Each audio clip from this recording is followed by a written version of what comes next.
അന്ന് അടച്ചിടാൻ തീരുമാനിച്ച സ്കൂളുകളുടെ എണ്ണം 1, 10, 100 ആയിരുന്നില്ല. 1000-ൽ പരം സ്കൂളുകളാണ് അടച്ചിടാൻ തീരുമാനിച്ചത്. അതിനൊരു പേര് വിട്ടു, അനാഥായകരം. അന്നത്തെ സ്കൂളുകളുടെ പരിതാപകരമായ അവസ്ഥ, ആ അവസ്ഥയിൽ അവിടെ പഠിക്കാൻ കുട്ടികൾ ആഗ്രഹിക്കുന്നില്ല. അവിടെ അയക്കാൻ നേരത്തെ പൊതുവിദ്യാഭ്യാസ സ്ഥാപനത്തിൽ നിന്ന് പഠിച്ചു വന്ന അച്ഛനും അമ്മയും തയ്യാറാകുന്നില്ല മക്കളെ അവിടെ അയക്കാൻ. അങ്ങനെ സംഭവിച്ചതോ 5 ലക്ഷം കുട്ടികൾ പൊതുവിദ്യാഭ്യാസ സ്ഥാപനങ്ങൾക്ക് ഒഴിഞ്ഞുപോയി. 2016 കടന്നു. 2016 LDF സർക്കാർ അധികാരത്തിൽ വന്നു. ആ പ്രകടന പത്രികയിൽ ഒരു പാഠം പൊതുവിദ്യാഭ്യാസ രംഗത്തെ കുറിച്ചായിരുന്നു.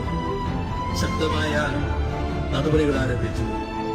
പൊതുവിദ്യാഭ്യാസ സംരക്ഷണ യജ്ഞം എന്ന പേരിൽ ഒരു മിഷൻ പ്രവർത്തനം ആരംഭിച്ചു. ആ പ്രവർത്തനത്തിൽ നാടിനെ ആകെ ഉൾച്ചേർക്കാൻ സർക്കാർ തയ്യാറായി.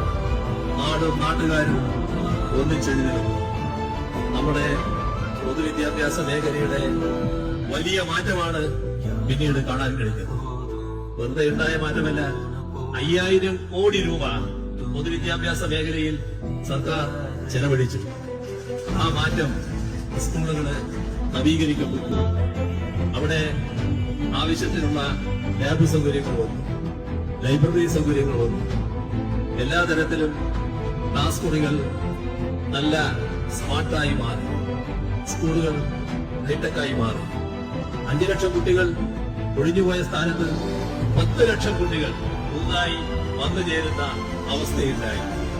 ഇതാണ് മാറ്റം. ഇതാണ് ജനങ്ങൾ പറഞ്ഞ LDF വന്നാൽ എല്ലാം ശരിയാകും എന്ന ആ ചൊല്ലിന്റെ യാഥാർത്ഥ്യം.